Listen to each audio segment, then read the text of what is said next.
काम तो यार अलग बैठा है, पापा तो सो जाएंगे, आप बैठा जी बाहर। कितना आगे रहे बोली जा रही है, बोली जा रही है, बोली जा रही है, रुकने का नाम ही नहीं ले रही। अरे बहन, 2 सेकंड सांस ले। नया quality walls and pizza, इतना delicious performance इसको सेकंड से कि जो खाए हो जाए सिर्फ 80 रुपए से। और बेल आइकन को दबाना न भूलें। तो मैंने शशिवर्णं चतुर्भुजं प्रसन्नवदनध्यायेश्वर्विघ्नोपशान्तये। ओम जल स्नान के समर्पयामि। भगवान का चरण वंदन करो बेटा।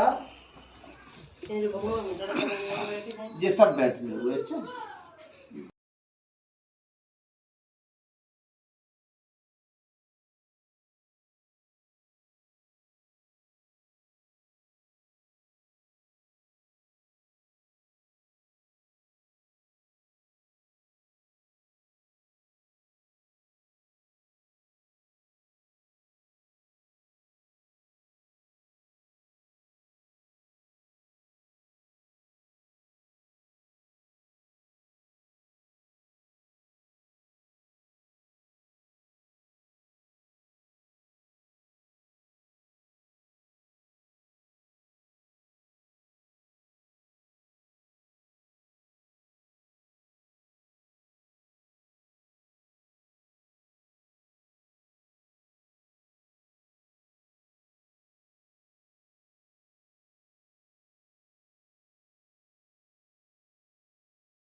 अरे कितनी बढ़िया बात है बताओ।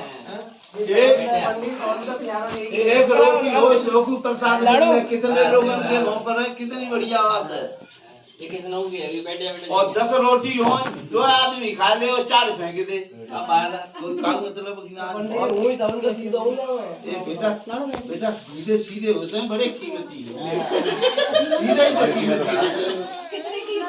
सीधी लकड़ियाँ होती है तो बहुत तेज बिकती है, और टेढ़ी मेढ़ी काटने की होती है तो सीधी पहले कट जाते हैं, लेकिन सीधी कट पहले जाते हैं। काम में कितनी आदमी हो महंगी तो लगते हैं। हाँ ऐसे आ जाओ। कट तो पहले यही लला लला ऐसे आने के जब बहुए और ले लो। बेटा नीचे बैठे बेटा। दाई हो गए थे, तुम तो सीधा है, तेरा क्या होगा यार।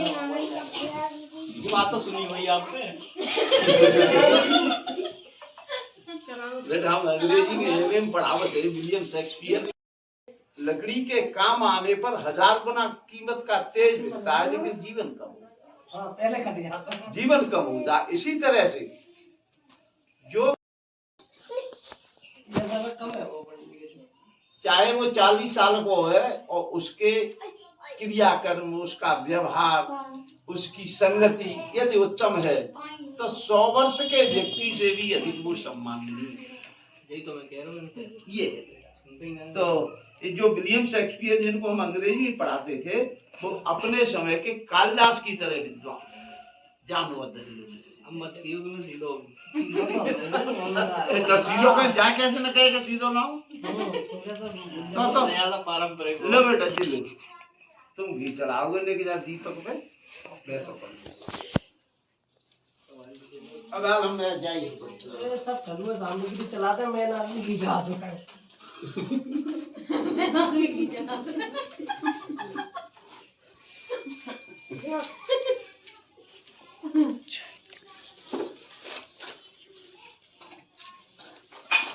चीज का मैं नहीं छोड़ी। इसे बताओ यार खाओ। ले बाबू जा, चीज खाया ले। वीडियो वीडियो तो कुछ चढ़ा दो। काफिया ले जा सब एक चीज खाने में पाड़ गया। लो बेटा इसमें से 3 कटोरी में खाते हैं। एक कटोरी ले लो। बेटा तुम लोग कथा को नए का आनंद ले लियो। वो नहीं गई तुमने कहा तो वैसे ही सीधे बेटा आधा चम्मच घी लो। आधा चम्मच कपूर नहीं होगा आगे एलिया में तो पूरी अरे मेरे पास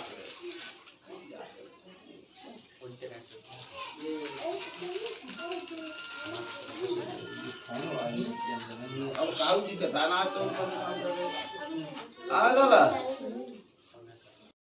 बेटा तुम आगे बढ़ाओ चम्मच हमेशा सीधी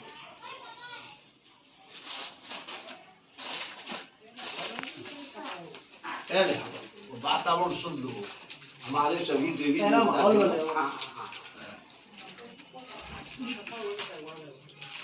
गलत है भाई, ये पवित्र वातावरण नहीं है। हमने सबको आह्वान नहीं किया, बस में हम सबका मंत्र बोलेंगे, वो सब आएंगे देवी देवता जामे कथा सुनेंगे।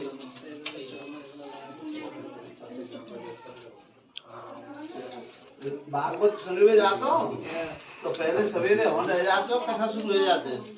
ऐसे तो ना के सवेरे कथा है जाते हो संजय हो तो अब समझ लो तो क्यों यही एक कारण है। जो लोग नहीं जानते हैं वो क्या कैसे करें। पहला मेन चीज ये कोई चीजों का माहौल बनाना। हाँ भाई, उसके लिए हम सभी पितरों का आह्वान करेंगे, उनको यज्ञ के द्वारा भोग देंगे।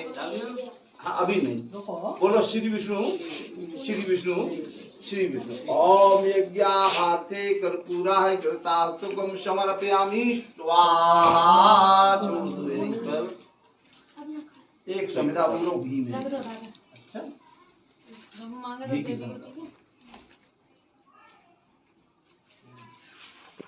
संविदा को बेटा तुम हाथ लगाओ। ओम चिते पथना बहुरात्रे स्वान विश्वान देवनान विद्वायो दशमन जोहराणमेनो भूष्टान्ते नमिक्तम विधेमा संविदा अग्नये स्वाहा। रब्धम जात वेदसे दन्नम दुसुजीरो। ओम चिते पथना बहुरात्रे स्वान विश्वान देवनान विद्वायो दशमन जोहराणमेनो भूष्टान्ते नमिक्तम विधेमा स्वाहा। एक और होगी। ओम तृतीयो शमिदा अग्ने स्वाहार्यास्तम स्वाहा। अब सामग्री आगे आगे और बढ़िया फिर हम जगह बदलवा देंगे।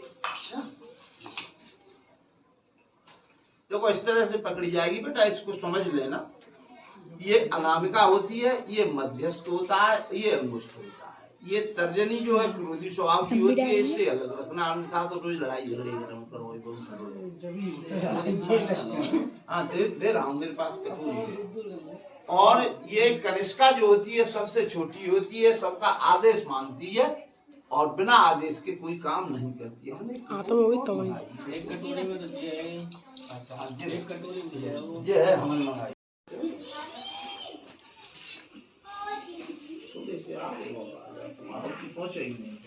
नेक ने कैसे पिछले वहीं तुझे बच्चा है ऐसे ऐसे हो जाते हैं। थोड़ा थोड़ा करके डर पाएगी। नहीं अब समय जो पूजन में आए जब ऐसे हो जाते पंडित जी, ऐसे आगे आया मैं पेरेंट ने प्रोग्राम बनाओ तो पाइप ले आते 2-3 डाल देते सीधे सेट कर थोड़ा सी बात तो बड़ी अच्छी रहती है। मैंने मेरी गई सीधे ओम सर्वमंगल मांगल्ये शिवे सर्वार्थ साधिके शरण्यं त्र्यंबके गौरी च नारायणी नमस्तुते स्वाहा।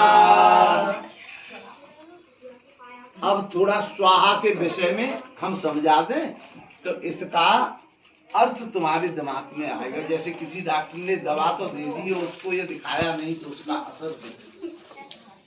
तो स्वाहा क्या है बेटियां, हम पूछ रहे थे, हम मास्टर रहे, दवाई गड़बड़ी रहे थे। इनकी धर्म पत्नी है, उनका नाम है स्वाहा।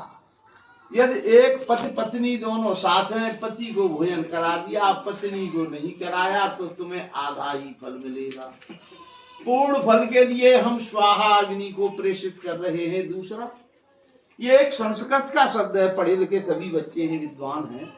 संस्कृत शब्द में स्व धन अहम, ये दीर्घ स्वर संधि है। स्व माने अपना, अहम माने अहंकार पाप।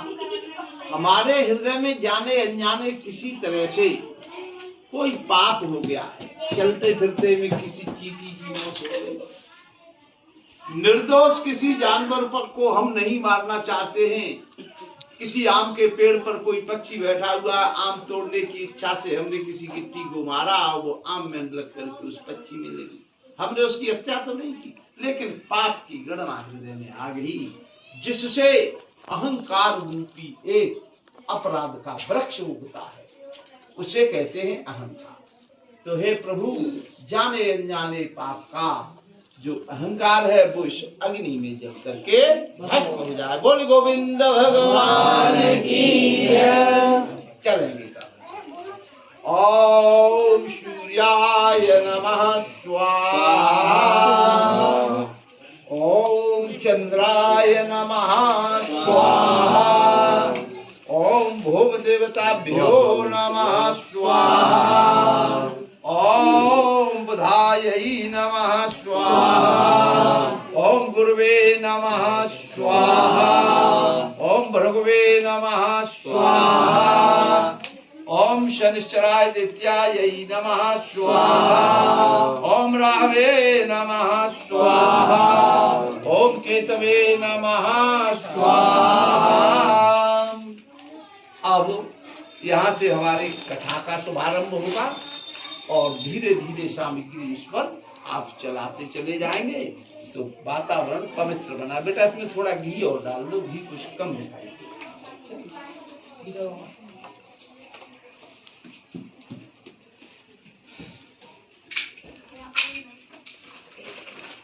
बेटा लो, उधर से संविदा थोड़ी थोड़ी रखते जाना, अग्नि जलती है। शांताकारं भुजगशयनं पद्मनाभं सुरेशं विश्वाधारं गगनसदृशं मेघवर्णं शुभांगं लक्ष्मीकान्तं कमलनयनं योगभुजहानगम्यं वन्दे विष्णुं भवभयहरं सर्वलोकैक्यनाथं। कथा प्रारंभ होते है, सुनो वीर हनुमान, आसन लीजो प्रेम हित, सुकरो सदा कल्याण। सभी बोले सियावर रामचंद्र पद जय, शरणं शंकर हरि जय, जय सिया राम जय जय हनुमान। मंगल भवन मंगल हारी, नभो सुदशरथ अजर बिहारी, दीनदयाल विपद संहारी, हरौ नाथ मम संकट भारी। बोलिए आनंद कंद भगवान की जय।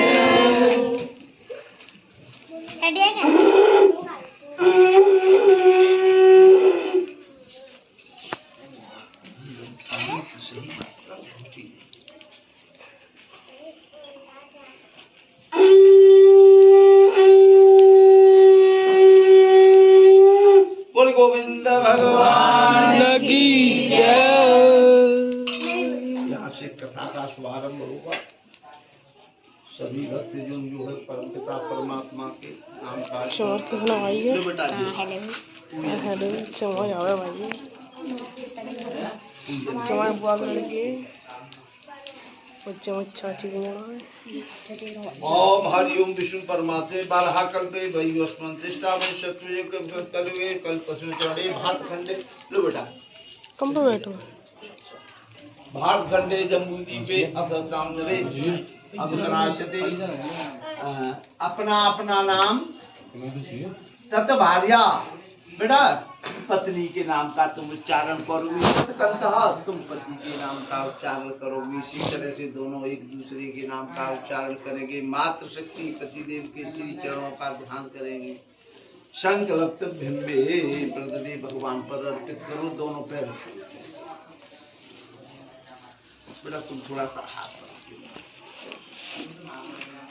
सामग्री निरंतर चलाते रहो। एकदा नैमिषारण्ये ऋषभः शौनकादया कल्पक्षर मुने सर्वेषु तं पौराणिकं खलु। एक बार नैमिषारण्य तीर्थ में समस्त ऋषि प्राणवेत्ता सूची भगवान से पूछने लगे कि हे प्रभु, सत्यनारायण भगवान की कथा करने से किस फल की प्राप्ति होती है? भगवान कहने लगे, सत्यनारायण कथा मस्तु उत्तर पापम चहार्यते। सत्यनारायण भगवान की कथा करने से 3 जन्मों के पाप दूर हो जाते हैं। तो भगवान इस सत्यनारायण भगवान की कथा को किस किसने किया है और उसे क्या फल मिला है, यह हमको बताइए।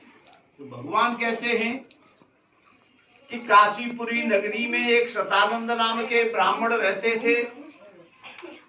वह नित्य प्रति क्षुधा और तृषा से व्याकुल रहते थे। क्षुधा कहते हैं भूख को, तृषा कहते हैं प्यास को। नित्य प्रति वो भिक्षा मांगने के लिए जाते थे। तो एक दिन वह भिक्षा मांगने के लिए जा रहे थे, तो मार्ग में सत्यनारायण भगवान ने उन्हें दर्शन दिए और कहने लगे कि हे विप्र, आज के इस भिक्षा के मूल्य में जो तुम्हें धन की प्राप्ति हो, उससे सत्यनारायण भगवान की पूजा कर देना। शतानंद नाम के ब्राह्मण ने ऐसा ही किया।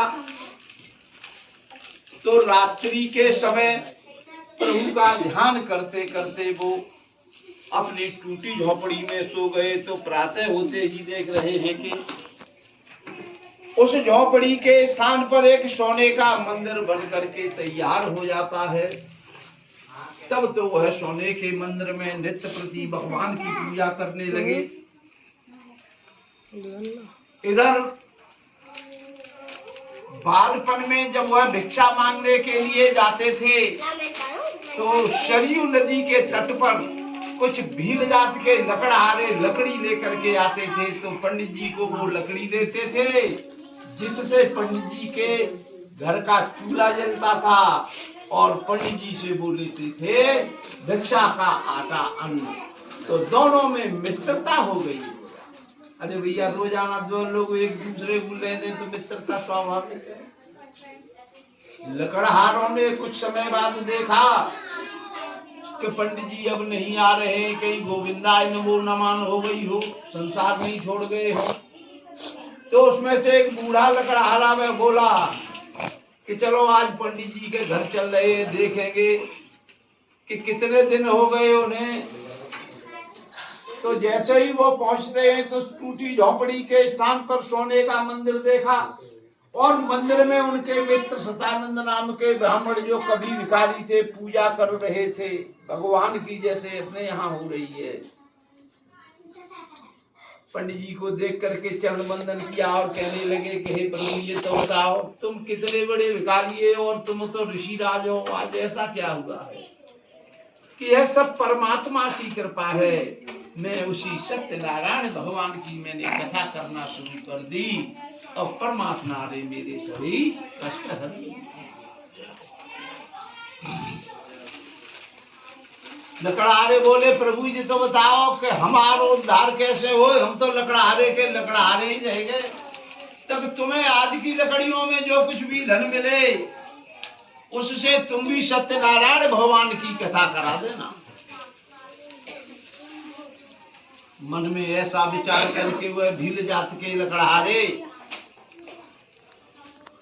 लकड़ियों को बेचने के लिए एक नगर में पहुंच जाते हैं। वहां उस नगर में जाकर के उन्हें अन्य दिनों की अपेक्षा उन लकड़ियों का 10 गुना मूल्य मिला। तब तो प्रसन्न होकर के पके केले की फली की दूध, घी, दूध, गेहूं का आटा इत्यादि लेकर के पंचामृत बनाया और सत्यनारायण भगवान का व्रत किया। इस व्रत के करने के प्रभाव वह इस जन्म में सुख भोग करके अंत के समय वैकुंठ चले गए। श्री स्कंद पुराण रेवा खंडे द्वितीयो अध्याय। श्यावर रामचंद्र पद जय शरणम शंकर हरि ओम। जय जय सिया राम, जय जय हनुमान।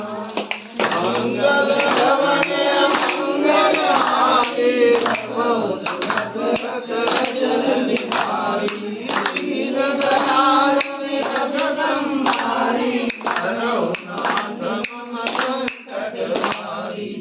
आनंद कंद भगवान की जय। इस अध्याय में शतानंद नाम के ब्राह्मण और भील जात के लकड़हारों के मार्मिक कथा का वर्णन किया गया।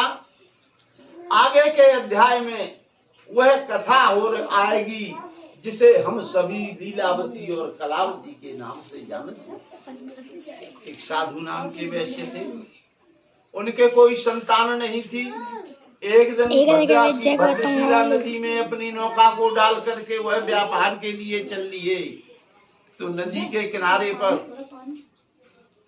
कमलवदनी पतिव्रता स्त्री अपने पति के साथ व्रत में बैठी हुई थी, जैसे दोनों ये बालक बैठे हुए हैं ये सभी।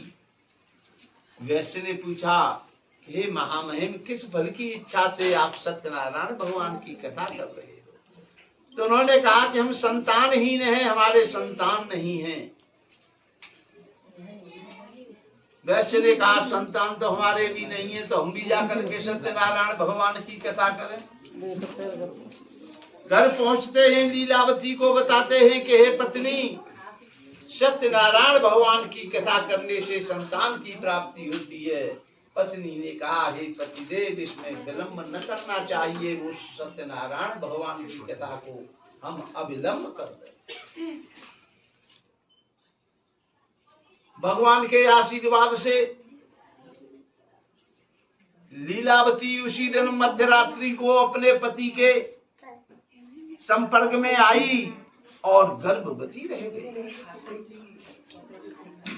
तब तो उसने पति से कहा कि हे पतिदेव, मैं गर्भवती हूँ, भगवान की कथा अब तो कराओ। उनके पत्नी, तुम्हारे गर्भ में जो शिशु है वो उस फसल की तरह से है, उस खेत के अन्न की तरह से है, जो फसल बो तो दी है और बीच में कहीं ओलावृष्टि हो जाए, कभी हिमपात हो जाए, कभी किसी तरह का तूफान आ जाए तो वो नष्ट हो जाए, कभी आग लग जाए, तो संतान के जन्म के समय ही हम सत्यनारायण भगवान की कथा करें। 90 महीने में लीलावती ने एक रत्न स्वरूपा कन्या को जन्म दिया और पंडित जी ने उसका नामकरण संस्कार कर दिया। नाम रखा गया कलावती। कलावती नाम को सुनकर के लीलावती कहने लगी कि हे पतिदेव, अब सत्यनारायण भगवान की तो कथा करा दो। वैश्य ने कहा कि नामकरण संस्कार हो गया है और अब इसके विवाह के समय ही सत्यनारायण भगवान की कथा करा देंगे। इसी के आधार पर आज भी किसी भी कन्या का जब विवाह होता है तो उसके विवाह के उपरांत सत्यनारायण भगवान की कथा उनके हाथों के द्वारा कराना अति आवश्यकी और पुण्यवान हो गया। जब कन्या 8 वर्ष की हुई, बेटियां, ये कथा यहाँ थोड़ी सी अच्छी है, तुम्हें कुछ सीखने के लिए मिलेगा। जब कन्या 8 वर्ष की हुई तो उन्होंने कन्या का कन्यादान करा। जब हम विस्तृत कथा कहते हैं तो लोग पूछते हैं, पंडित जी बताओ कि 8 साल की कन्या की शादी करा दी और वहां पंडित जी को जेल भिजवाया कि नहीं भिजवाया।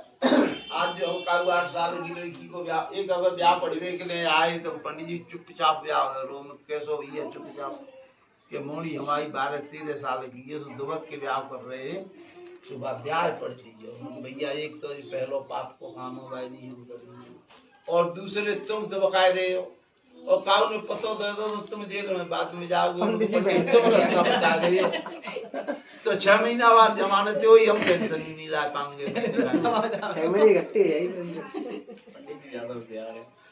हमने कही भैया हम क्षमा चाहेंगे बेटा, और कोई सेवा हो तो करवा लिए, जब ब्याह न पड़ेगा। तो लोग पूछते हैं कि 8 साल की कन्या का विवाह हुआ और पंडित जेल क्यों नहीं गए।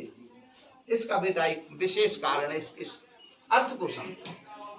ये कई हजार वर्षों पहले की बात है और उस समय हम सभी धर्म शास्त्रों के अनुसार अपने कार्य को करते थे। आज तो धर्म शास्त्र नियम संयम हम सब छोड़ चुके हैं। सिर्फ धन के लालच में व्यक्ति क्या क्या नहीं कर रहा है। एक डॉक्टर होता है जिसे दूसरा भगवान समझते हैं, वो किसी के पेट का ऑपरेशन करता है और किडनी निकाल लेता है। धन के लालच में ही तो ऐसा कर रहा है।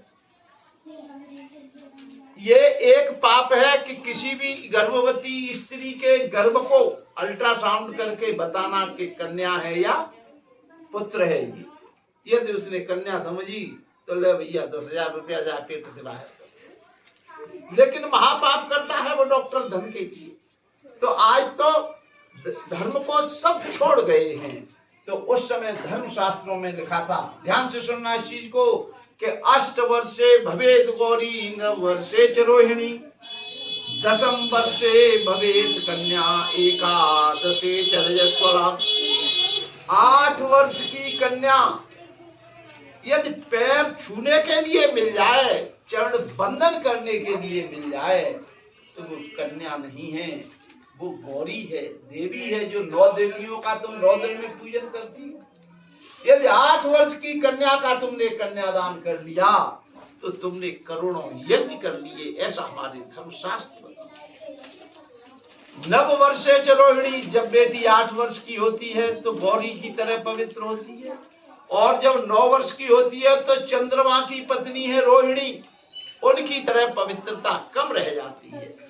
और 10 वर्ष की होने पर कन्या होती है 11 चरेश्वला, और जब बेटी 11 वर्ष की हो जाती है तो संतान प्राप्त करने योग्य उसका रज धर्म प्रारंभ हो जाता है।